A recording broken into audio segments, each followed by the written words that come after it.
I'm your host, Jack, your failure connoisseur, and today my guest is Dan Hardaker. Now, Dan is the director of digital design and co-owner at Proctor and Stevenson. Now, Proctor's is one of the UK's longest established full-service marketing agencies offering business-to-business marketing, strategy, branding, and technology. They basically do it all. And Dan is one of the longest-serving employees, having been there for 11 years and 8 months, according to his LinkedIn today when I checked. Clients include Panasonic, Epson, and Southwest Water, to name a few. But if this agency is such a well-established and maybe more traditional agency, you might think that they are stuck in their ways, stuffy, less forward-thinking, but that is far from the truth. This agency is quick to adopt new technology, and Dan is hyper aware of available tools and tech out there, as you're about to find out. Their new website, built on Webflow, and their explorations of how to use Webflow more broadly with their enterprise clients are helping to push the UK Webflow market forward. So I am very excited to have Dan on the podcast today. Now, you might think life has always been pretty rosy for Dan. If you look at him now with his formidable team, enterprise clients, beautiful office in the heart of Bristol. But as you may have guessed, there's been some fundamental lessons along the way to get here. The fails that we talk about today in today's episode is clear communication, comprehensive testing, and due diligence in hiring. Dan, welcome to the Webflow podcast. Great, thanks, Jack. What a welcome that is. Wow, it sounds pretty impressive when you read all that out. And just to think we're here in Bristol, servicing clients all around the world, it's good to kind of hear that back. So yeah, thank you very much for that. Appreciate it. Hey, it's a little pep talk today if you needed it. Yeah, it's just like you've achieved so much already. It's really exciting. And like I said, you're now joining the Webflow community as an agency, which is huge in my head. But before we get into that, what is your relationship with failure? Wow. I suppose it's one of those things you have to kind of come to learn from, experience from, and grow from. Failure isn't one of those things that you should think I should never achieve. It's actually, it helps you grow. So the more you learn from your failures, the better you become, getting things done quicker, thinking about how you do things more proactively, thinking about your failures and going, I don't really want to do that again. But nevertheless, you may, but it's okay. You just got to get used to being uncomfortable, getting used to some of those failures happening and then working your way through them. Yeah, one of the bits of copy on your website, which I thought was really telling, was since 1979, we've made our name by accepting marketing challenges other agencies might shy away from and refusing to accept the concept of a comfort zone, which I think is such an interesting. Can you just break that down for me? Why is Proctor's different from other agencies, in your opinion, then? So if you look at the outside of our building, look at us on Google Street View, you'll see a big, massive yes up the side of our wall. And that is about us saying yes more than no. We've also got a poster. Now, it used to be above Roger's desk, who was our original founder, who set the business up back in 1979 and has recently been taken over by me and some of the rest of the team here. And it's now above Alsa's desk, which is to say yes more than no. And she's our current MD. And that's what we do, is we take on those challenges that some others might not. It's about going and working in countries you may not have gone and worked in the past. It's taking on those opportunities that most people go, it's a bit risky, don't want to do that. So for us, that's our mantra. It's always to say yes more than no. And that kind of fits into what you were saying around failures earlier. It's if you take it on and it doesn't work, that's okay. At least you've tried. There's nothing worse than regret. There's nothing worse than saying no and then thinking, oh, do you know what? I should have done that. So that's kind of the principle behind it, is to say yes more than no. That's kind of how we run. And that's how the teams here across all the different disciplines work together. It doesn't mean we're doing things we shouldn't be doing and, not doing things properly. It's about having a go. It's about going, let's try this. Let's try something a little bit different.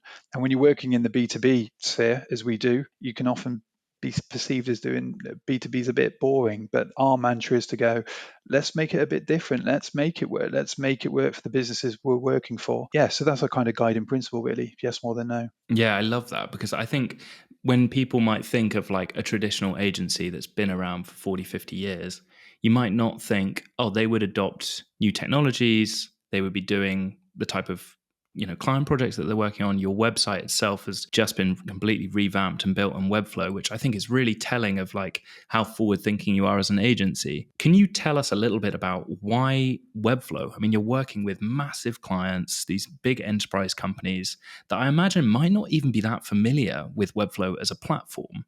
And, why are you now adopting Webflow as maybe a more traditional agency? I think it's listening to what your client's after. When a client saying to you, I've got to be able to do this myself, or I need to do it now. I need to get some marketing collateral out. I need to be able to manage my own website. I need to be able to do all the things that is in my mind. I need to be able to actually deliver on it. You've got to start thinking about, okay, what's the right platform for you to be able to do that? If you look at some of the biggest CMS systems out there in the world these days, you need your front enders, you need your back enders, you need your DevOps engineers, you need security on servers, you need all of these infrastructures in place to do that. Now, you can configure some of these systems to be able to be, as flexible as a marketeer requires, but sometimes they don't have the budgets. Even these big organizations, they don't have the budgets. They have a requirement to deliver what their marketing ambitions are. And you've got to think about what's the best technology to deliver that. So when you look at Webflow, it starts to cut out all of that time and effort needed to be able to do some things that others see as being pretty simple. The kind of thing that I like to look at it, Alf, is everybody who works in a marketeer team, whether that's Panasonic, whether that's Epson, whether that's any other big, large organization, they sometimes do things outside of their own work. They might work in a gym, they might work in, I don't know, they might have their own sweet shop, and they go out and they do their own marketing at the weekend. They do their own Instagram posts, they do various things. So they know how easy it is to do using small scale systems like Squarespace, like your Wix. But when it comes to actually delivering that at an enterprise level, that's where you then probably hit your limit with those kinds of systems. So you need something that can do that heavy lifting. And that's where you start to look at what's on the market. And that's why we started looking at Webflow around 8 years ago to go, okay, what's out there in the ether to help support the marketeer? So that's kind of where our starting point has come from it, really. Yeah, that makes a ton of sense. And I guess as Webflow has become more maybe enterprise orientated in the sense that, I guess they had to do the basics well, which, served the freelancer. And I feel like more recently they've recognized that, larger organizations, are really interested in Webflow and they can serve them really well with DevLink and all the Webflow app marketplace and all these recent features, which I do feel like not only help the freelancer, and I'm not trying to say that they don't care about the freelancer, but it's more like, okay, we've got a huge proportion of, the Webflow market out there in the enterprise space to be challenging WordPress and Drupal and all these other kind of big, website builders or platforms that they can take them on. And it's really cool that Proctor's is engaging with Webflow, I think, because it feels like if more and more big companies are aware of Webflow and adopt that platform, then that obviously has a trickle down effect. Can you tell me a little bit about that and maybe how you're thinking about that? Because I know that you are very engaged with, thinking about the enterprise market in the UK for Webflow. Yeah. So working with Webflow in the UK,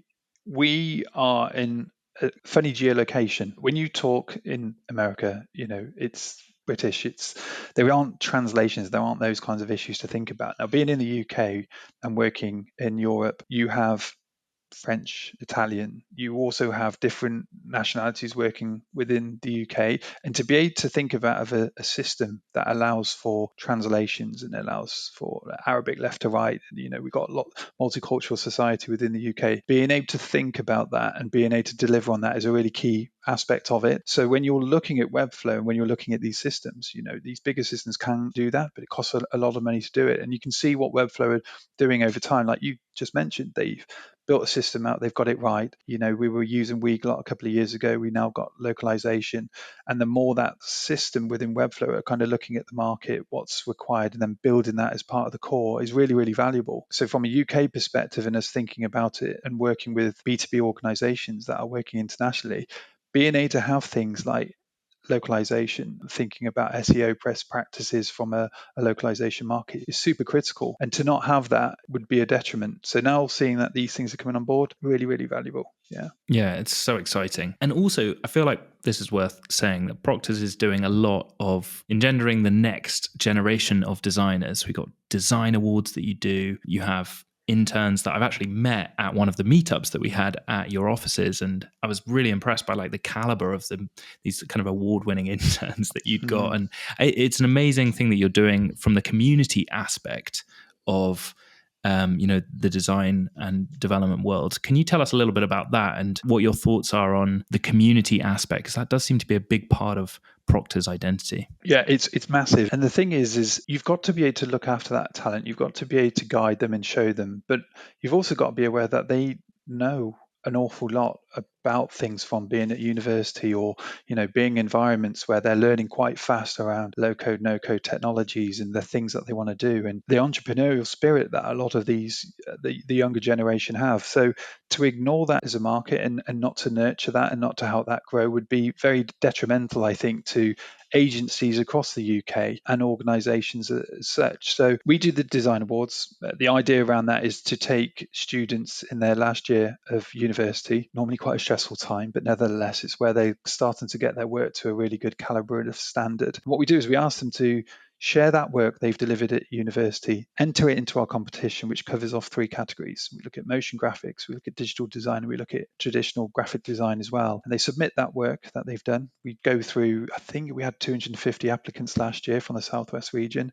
hoping for more this year. We select the top 10 out of that, and then we have an award ceremony the following week later, where we then go through that work. A part of the prize for that is to do a 3-month internship with us. We offer a financial reward with that as well. And one of the team who are working here currently are from that background. They entered the award, they did the 3-month internship with us, and then have been working with us for 2 years now. So in terms of being able to identify what the students are doing these days and bringing them in then into the creative industry is absolutely paramount. And then being able to understand how their minds are thinking is really, really important. Brings a lot of life into our organization and our business as well. Awesome. Okay, we've got a lot of young listeners on the Webflow podcast. Mm-hmm. If you're listening to this now, this is an award worth going for. So this is later this summer, is it, Dan? Yeah, we were taking applicants now. Closing dates, I can't give you off the top of my head, Jack. I'll TBC you on that. But if you go to Swords, and we'll share the URL with you later. There's the entry application form in there. Just sign up online, share some work, and we'll see if you can make it to the last top 10. Awesome. I'll put the link in the show notes. If you're listening to this and you want to work at a top agency, please apply. If you're in the UK, it's well worth it. Their offices are beautiful. You'll learn tons. There's amazing staff there. I can't speak about it enough. Okay, with that being said, let's say we've got a young gun in the Webflow space listening to this podcast. They're like, Dan, if you were to give one piece of advice to a Webflower that's trying to get to where you are, let's say they're right back, young 18-year-old Dan, like what advice would you give them to maybe get into the creative industry, start working with amazing clients, and maybe foster the next generation even? I mean, that's such a broad question, but do you have anything that's like gold dust for anyone that's listening now? I think it's interesting what you mentioned at the start is around failure. Don't be as scared to fail. Get yourself out there. If you don't put yourself in a position to be recognized, to be rewarded, to be, given criticism on, you'll never grow. So the first thing I can ever suggest is get that website built that you've been waiting to do. Push it to the boundaries of where you can take it and take criticism on it. Don't be offended by it. Build on it, use it, and let it help you grow. My biggest thing is always about the community. Find out where those hotspots are in your region, whether that's Bristol, London, wherever that may be. Go talk to people, learn from people. Don't be afraid to think everybody's better than you. You always, as a younger person, tend to get in fear of, oh, am I good enough? Can I really do this? You are, you can, and you will be if you try, if you ask the right questions, if you do all of those things. So for me, it's all about having a go. It's that yes more than no that I mentioned at the start. Just go for it, and you'll soon then find out what works for you. But yeah, that would probably be my top advice on that. I love that. I'm just going to piggyback off that.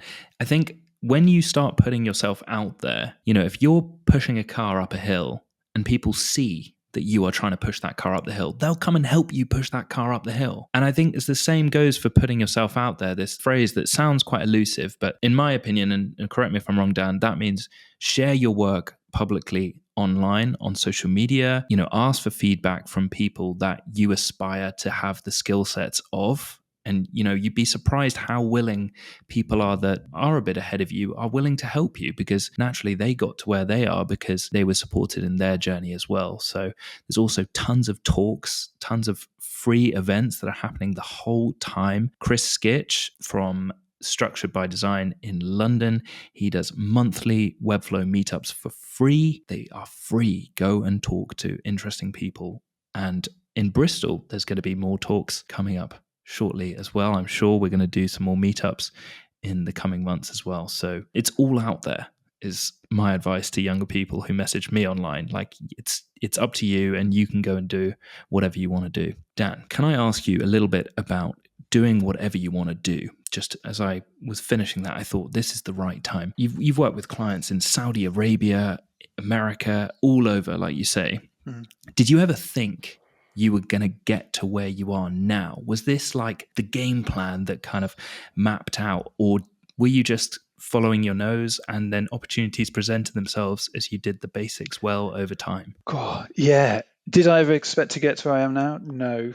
Did I ever expect to go on the journey I've been on? No. And in actual fact, I was talking to my mom at the weekend because I just got back from Riyadh in Saudi Arabia. And she said to me, how'd you get on? And I said, yeah, it was really good. Gave her a bit of information. She said, did you ever think you'd be doing this? Exactly what you just said to me, Jack. And I said, not really, Mum. Do you get nervous about it? I said, no, not really. Not anymore, Mum. You kind of get used to it. But the best thing about it is seizing those opportunities. When my first opportunity came, probably my bigger opportunity came starting working here nearly 10 years ago.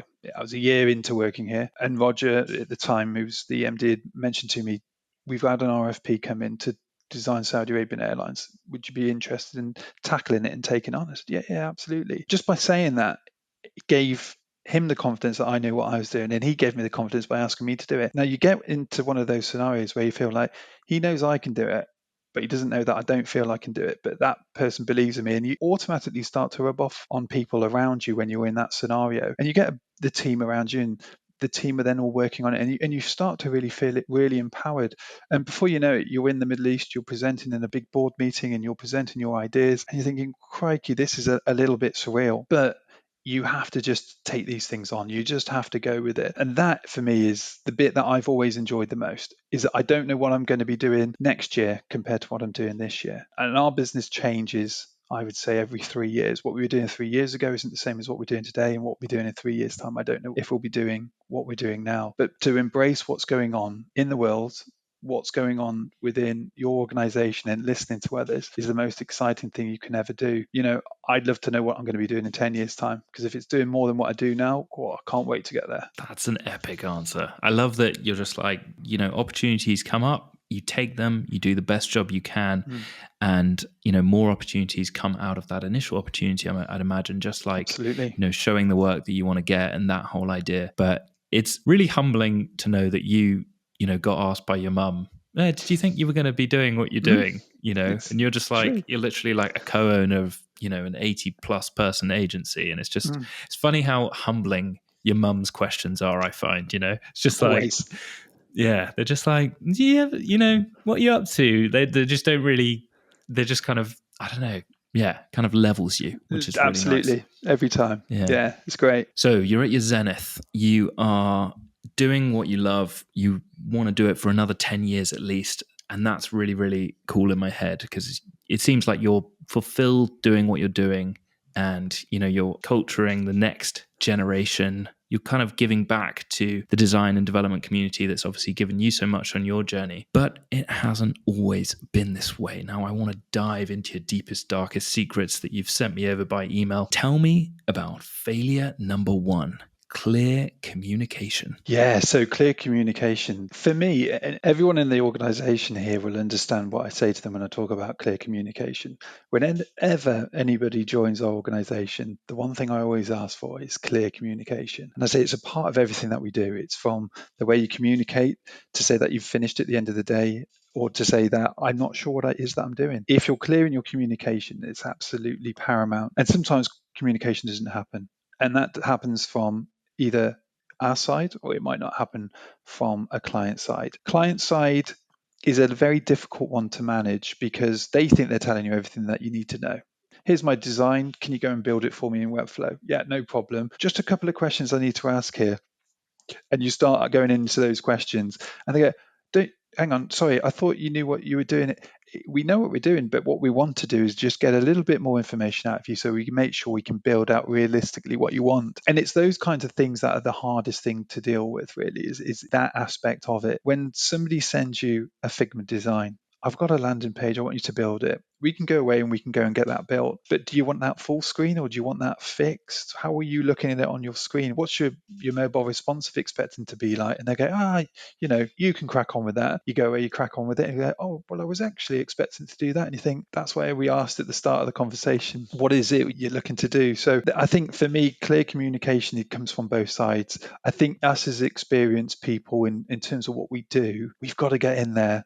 And we've got to ask those difficult questions, whether they like it or not. That shows our experience, our wealth, our knowledge. And in terms of managing their budget much more successfully, that's what we're here for. And whether that client reciprocates with the answers that you're looking for, who knows? But we've had many a time where I've taken on a job for a very small budget and expected the next thing to happen. So you build the website and they go, okay, well, what about doing this? Can we do this? Can we do this? Well, we'd originally stuck with the scope. We were going to build this out for you. And now the scope's starting to change. So you've got to be able to just think about, okay, Leonard's what we were talking about earlier, those failures that have happened in the past where I've gone over budget on something, I've got to learn from that to make sure that I don't over this next period. And it's really important to share that in a team as well, to make sure that those people who are working on a job that might be very similar to the one you've taken on before, they're aware of that information. So we've got to keep communicating. We've got to keep everything happening internally, externally as best we can. Oh my God. Okay. So many questions to ask here. So let's say there's an agency owner listening to this podcast and, they might have a small agency. They might have 4 or 5 people in a team, say. But do you do like a post-mortem after the project?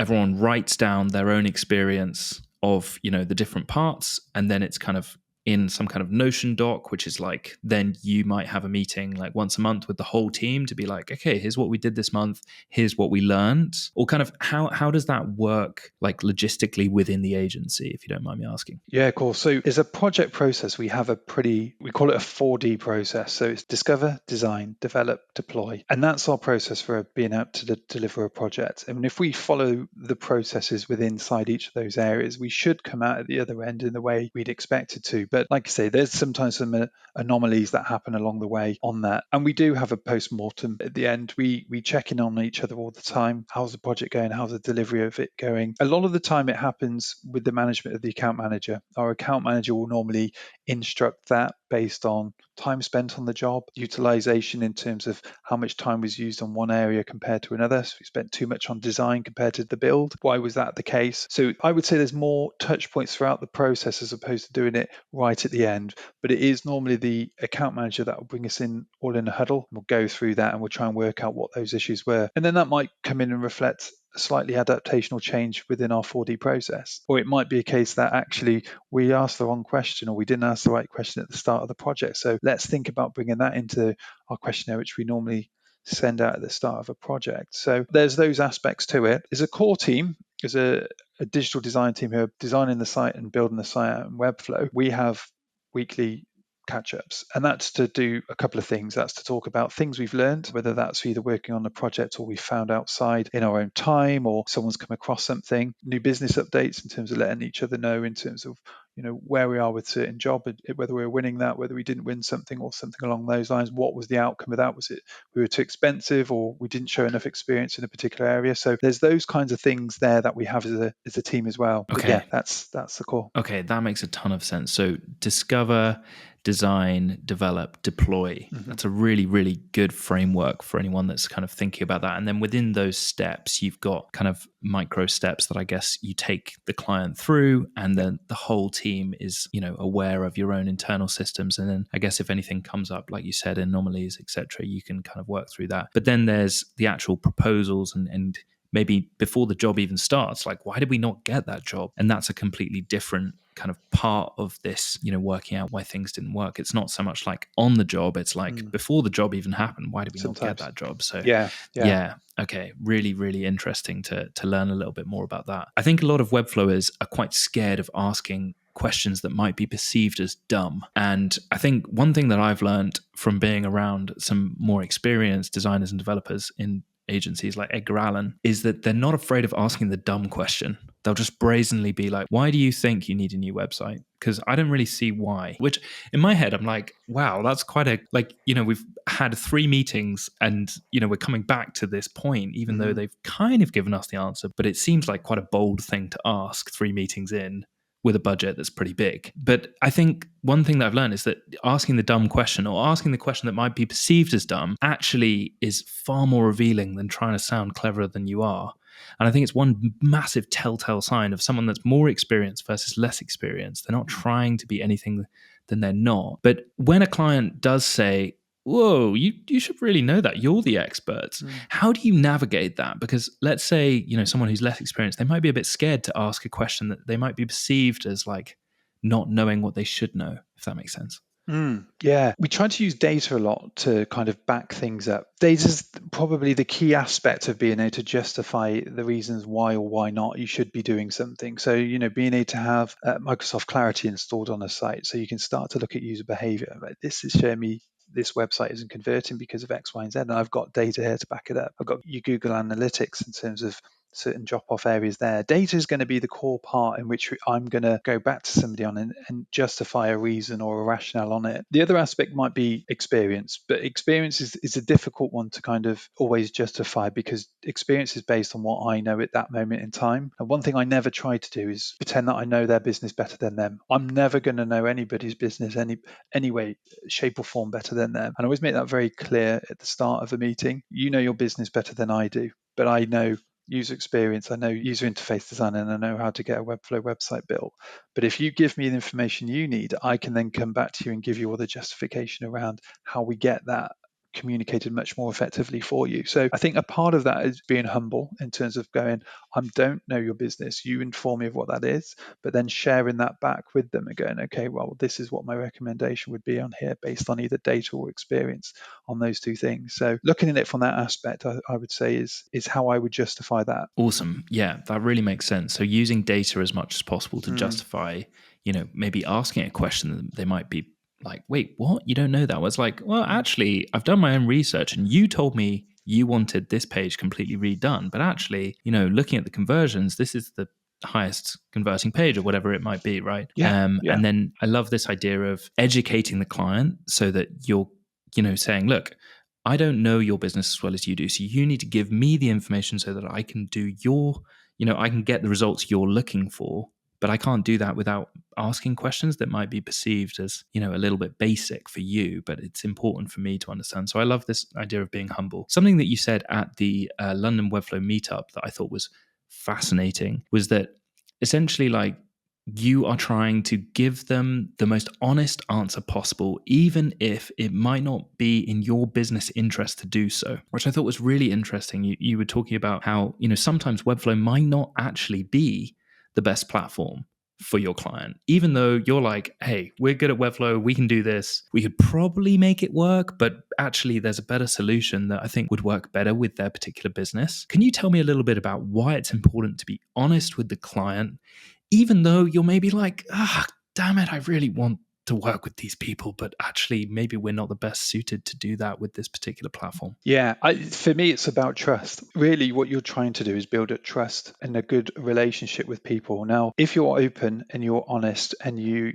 talk about things in the right way, in the way that you would also expect to receive that, that means you'll be remembered for that. So then when that next opportunity comes along, you're there to take not advantage of it, but to take it then at the right time. And your relationship will be in a much better position based off that. You've already gained that trust, you've already got that there. So just to be that transparent of saying, yeah, we can't do this for you, we don't have the experience to do it, either put them in the capable hands of someone that you trusted with or you've worked with in the past. We'll always allow that to happen. The one thing to always remember is sometimes people don't stay in those companies forever. They move. So if they're working in one organization, they move to another organization, they might come back to you with their opportunity, and it is something then that you can work with them on. So you're building a friend, a connection, a trust relationship with that person on a one-to-one level as much as you are as a company level as well. So that's always something to be mindful of as well. Love this idea of basically being an ally for them to get from A to B. And that might not mean that you are the best person to guide them on that A to B, but you're just saying, look, I actually think you're better off, working with this platform, or potentially there's this person that I want to introduce you to. And Yeah. that kind of comes back around, which I think in the long term probably is a lot better for business, which I think is a really important idea for maybe younger webflowers to understand. Tell me about failure number 2, comprehensive testing. So testing is one of those things that people think, oh, we'll rush through that. We don't really need to test it. It's fully tested. But actually, testing is the fundamental part of whether something works or not. If something doesn't work, you've broken the user experience, you've broken that trust in terms of with the client. You've just said, I've just spent a load of money in terms of marketing this stuff. My website's broken. I now need to pause that. To not have the fundamentals of testing in place to be able to make sure the site's working across all browsers and doing all the things and the interactions you need it to, linking off to the right pages, is just a fundamental, really. And we have a testing team here who are really capable of putting very simple structures in place that don't need that in-depthness, but able to make sure that website is out in the ether in the best way possible. But yeah, really important for me. I just feel it harms user experience when you're on a website and it's broken. It's a bit of a no-no in my eyes. So, I mean, you've got a Q&A team. Mm-hmm. So before a website goes out, that's part of this deployment, last of the 4-step phases, I guess. Do you think, because I think it's interesting how different agencies have different systems and processes. Do you think that the person that built the website shouldn't actually be the one that tests it? Like, it should be a completely separate person? Absolutely. Yeah.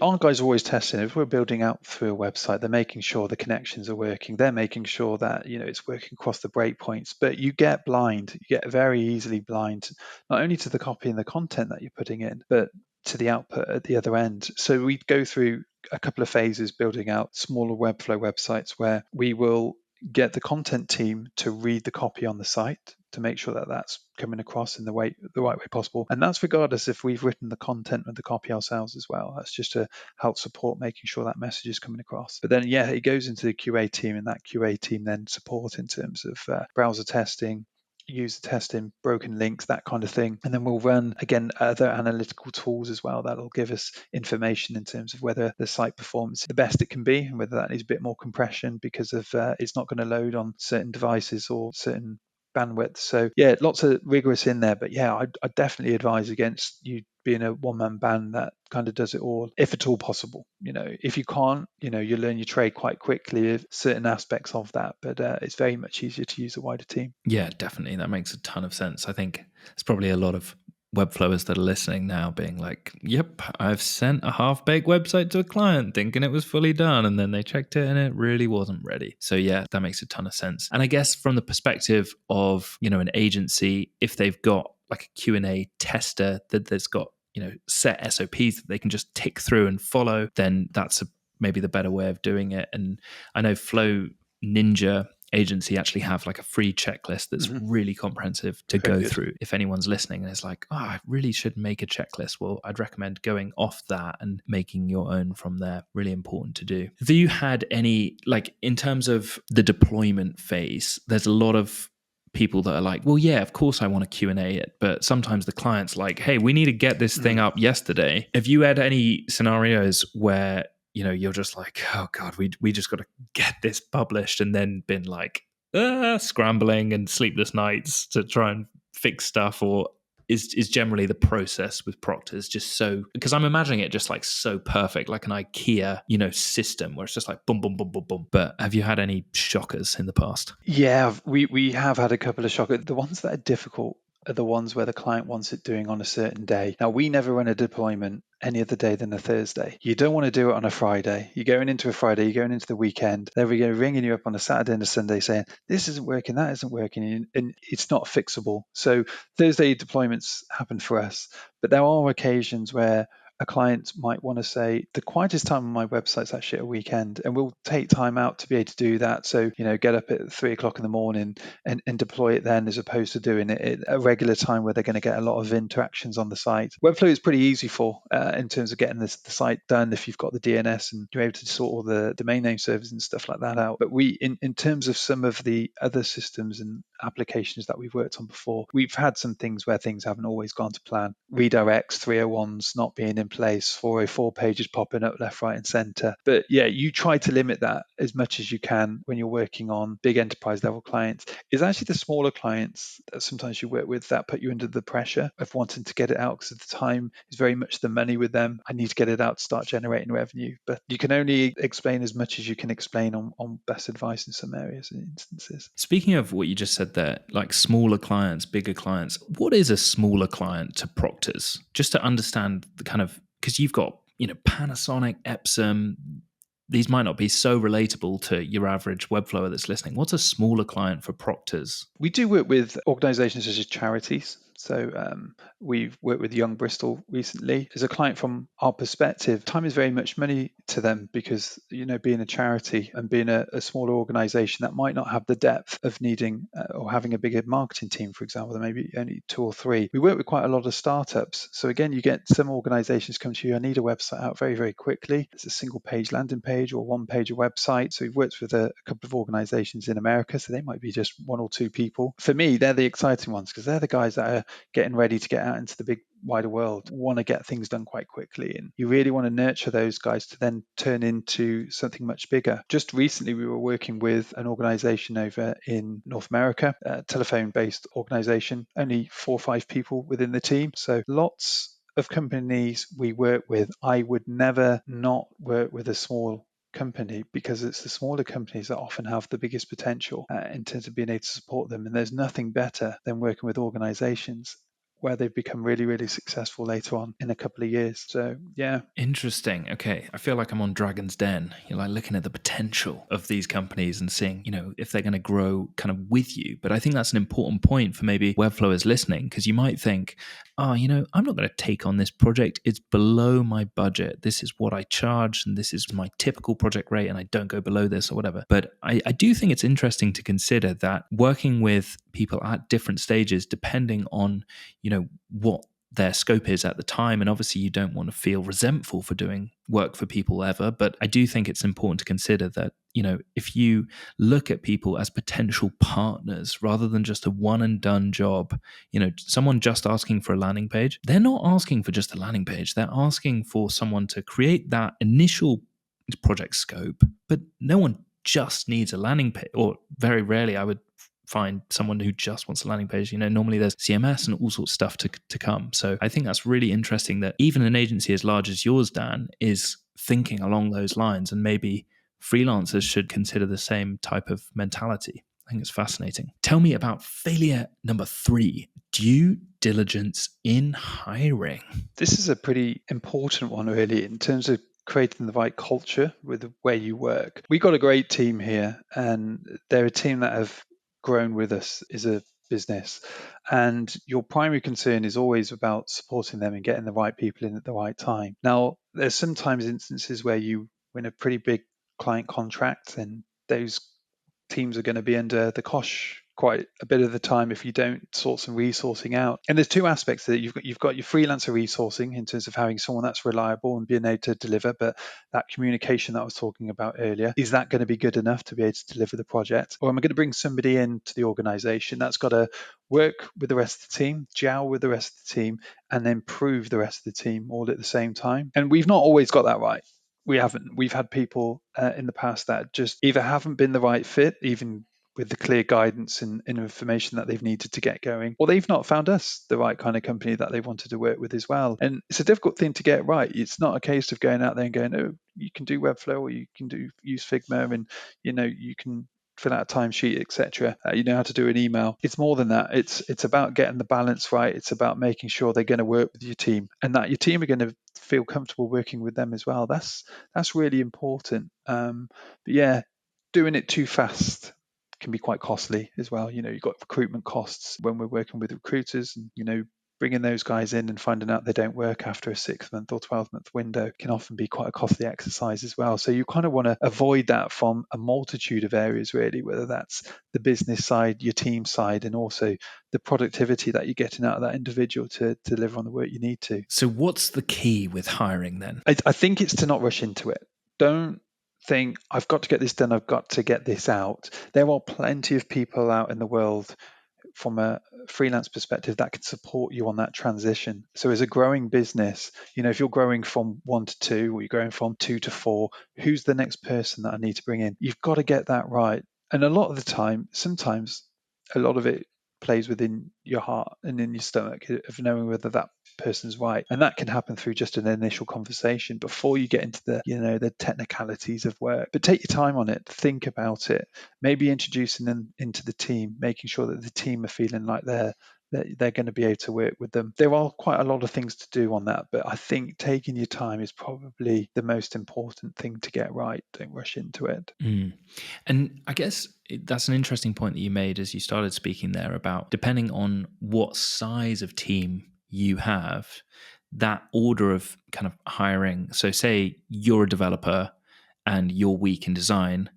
Are you saying, okay, that makes sense to be your first hire, or maybe someone that you do a couple of projects with, see if you enjoy working with them, then potentially bring them into the team if there's enough consistent work, if you could potentially do that? Is that the kind of framework in your head as to like how someone listening might approach that? Yeah, I guess it depends in terms of that, yeah, where you are on your hiring journey. Mm. But yeah, it's to make sure, I think when you're a smaller team, you need people to be a bit more resourceful in terms of what it is that they can do. So, if you've got a designer, have they got an ounce of being able to do a bit of branding in with that? Or have they got the capability to do some copy? So you might want to start to think about the breadth of who it is that you're looking for rather than just the specific nature. But as your team starts to grow, you're looking for more specifics around that. You're looking for maybe somebody that works in strategy, so that's going to help you bring in new work or developing that work that you're working on that little bit more. And strategy can go into planning strategy or delivery strategy. And that, again, that minutiae around roles becomes even more apparent. So it's a smaller team, you're looking for breadth in skill and someone that can do a little bit more. But I suppose as you're getting higher and bigger, looking at the real detail of what it is that you need to make sure you're getting a really good delivery partner in that area. It's a difficult thing to get right. And as you go through different scales of growth, it's really kind of working out what you need for the right now and into the future. That makes a ton of sense. I guess there's kind of like you've got the T-shaped people who've got a couple of different skill sets, and then they've got that one deep depth of thing that they're really really talented at. But maybe at the start you're kind of looking for someone who can do a lot of different skill sets but fills the main big hole that you have, and then you kind of can go from there. But what you're saying is that it is better to build a more permanent team generally. Like that is seemingly what Proctor's has tried to do in terms of you've got a physical building, you've got workers that come in to that building to do work together consistently, and only when you're missing a depth of skill set in one particular quite niche area seems that you're saying that you might hire a freelancer that you trust to come in and like slot into your team as and when you need it. But is that kind of how you're approaching your agency? Yeah, it's primarily the way that I like to do things, because I feel when you've got somebody working with inside the organization, they can add as much to your organization as they do to your clients. So thinking about your own brand and the way that you want to develop your own brand, and those instances, how you want to do that. We've gone through various hiring processes in the past where I've worked with freelancers for a period of time, and it might be that budget only allows them them to work with you for a 3-month window. So then freelance does become the option for you. Or, people have gone away on holiday, or they've taken a sabbatical for 3 or 4 months. So you just want to plug that gap for a period of time. There's your freelance options are there. But for me, it's about building a team, building a happy team, building a team that can become successful and actually seeing them grow as well. And what I often find very interesting is when somebody comes in and you've brought them into a specific role, there are some people who are so flexible that actually they start to find what they enjoy doing when they've started working with you. And what you've brought them in for originally isn't necessarily where they're going to stay, and they're going to grow and they're going to move, and they might move up into different departments, head of department or director level or something like that. But yeah, bringing them in is always a preference for me. Okay, very interesting, because I'm kind of on this journey with Maku Studio, this agency that I'm working with, this guy called Arnaud Ross, and we're very, very early, but we're having conversations like this. Do we want to bring in full-time staff? Are freelancers the right people to work with? How do you even find the right freelancers to work with when you've got like a one-off project? And these are the types of conversations that we're having. So it's really really fascinating to have insights from someone that's been doing this for years and has that level of perspective. Question on that: who is the most critical hire that no one talks about but should? That's really a good question. For me, where am at the moment, it's around the finance. Finance for me, in terms of someone being able to give you that information of where you're at, where you're going, what your trajectory is looking like, is very, very crucial. People that manage projects are often very much underrated. They're the glue between your working team and your client team. They're the ones talking to the people who are paying the bills, essentially, at the end of the day. They've got to get that right. And they've got to get that from a financial perspective, timing perspective, client relationship perspective. It's a very difficult task that in itself. But yeah, for me, it is a part of the financial team, and the account management team very much play hand in hand for me in that aspect. And those are two different people, as in, like, you've got finance that are very much interlinked and talking to the account managers Correct. of particular projects, Yeah. being like, we've got a one-off project, but is that going to turn into a retainer? What's the time frame there? Have you talked to them about this? What pain points they have? And then that can relate to the financial member or team to be like, okay, we can forecast this, and as a result, we're going to need to allocate these resources Correct. to. Is that what That's you're it. saying? Just to Yeah, understand yeah, that. yeah. Financial director, for example, financial manager within the company, and then your account managers who look after those client relationships as well. It's funny, Jack, really, because you can go around the business and then you start thinking, well, actually, the other really key aspect to that is new business. So the people that go out and get the new business, again, very, very critical to your organizational success. And then you think, well, actually, I need the people inside the company now to start delivering on that work. So now they become, so it kind of changes as you go around the business. And that's what I was talking about earlier is when you're bringing somebody into a company, you've got to look after the team you're currently with because they've helped you get to where you've got to today. So when you're bringing somebody else in, you've really got to think about, the effect that's going to have on that team and how it's going to improve their productivity and the way that they've worked as well. So yeah, but at the moment, that's kind of, for me, the areas where I see those critical resources right now. Yeah, that makes a ton of sense. I don't know if this is a kind of acceptable question to ask, but you've grown an enormous team, and now you've got enormous overhead costs, which means that you have a ton of pressure to bring in new work. You need finance team, you need account managers. Have you ever thought, you know what, I could crush it as a freelancer? Like, I've got the contacts, I've done the business, I know all sorts about SEO, copywriting, I know who to hire. Have you ever thought, like, why am I trying to, wrestle with this enormous beast when I don't know? Is that fair to ask? Maybe it's not. It's a fair question to ask. I think the thing that I've always done as a process is you always hire people that are better than you. So you get to a point where, you're always looking to make sure what you're delivering is the best it can ever be. And I've always hired people that are better than me. I actually think everyone in this company is better than everything that I can do. I'm just more of a guide, a way in which of kind of keeping everything running now. I don't know if I could go out there and survive as a freelancer and doing all the things there because I just know the people I have around me are the best people out there for the job. And I actually think, for me, it's about keeping this place running so that these guys can keep running. So it doesn't cross my mind anymore to kind of think about it from that aspect. I don't know if I'd enjoy it either. I'd probably feel quite lonely. I love coming into this place and saying hello to everyone in the morning. I love hearing all of the things that are going on within different clients that I, sometimes don't even always get to talk to and communicate with. So just knowing that there's something here that is keeping everybody going is more appealing to me than kind of going out in the world and trying to do it on my own, if that makes sense. That does make a ton of sense. I mean, in my head, running an agency as large as yours gives me the heebie jeebies. But that just suggests that, you're in the right seat for you and I'm in the right seat for me. And I like to end these interviews by asking, off the back of the first conversation, what is your relationship with failure? What is success to you? Success to me now is about the team, is about making sure we have a business that is successful. We have a business that helps the community outside that gate as much as it does inside this gate. I want to be giving back into the community. I want to be making sure that the students that are coming out of universities have got jobs to go into. I want to make sure that they're learning what they should be at university so that they're ready to come into working in the big wide world, because it's a scary place when you come outside of university about getting a job, finding a job. And it's really important for me to be able to make sure that I'm offering that as a resource, that I'm here as somebody that can support that mechanism moving forward. So we could grow to 120 people, we could grow to 240 people, but that number doesn't matter to me massively in terms of making sure that we're doing the right thing in the right way for the right reasons. It's not about making money, it's about making everything work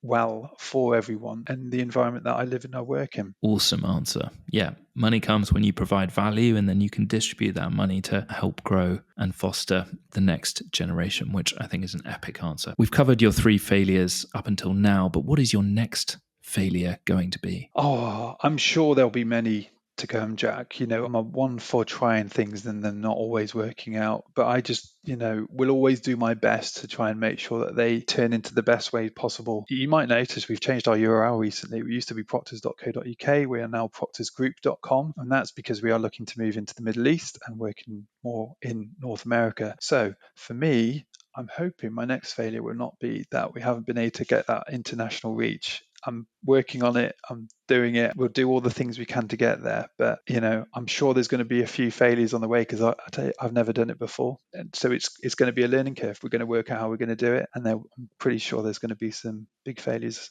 along the way. Some business development hires. Absolutely. But very, very exciting to hear that you're thinking about expansion and the next step for Proctors. Well, thank you for coming on the podcast and sharing as vulnerably as you have. It's been epic to chat through your thoughts on Webflow and agency life and giving some value to anyone that's listening who's coming up as well. Pleasure, Jack. Thanks very much for having me.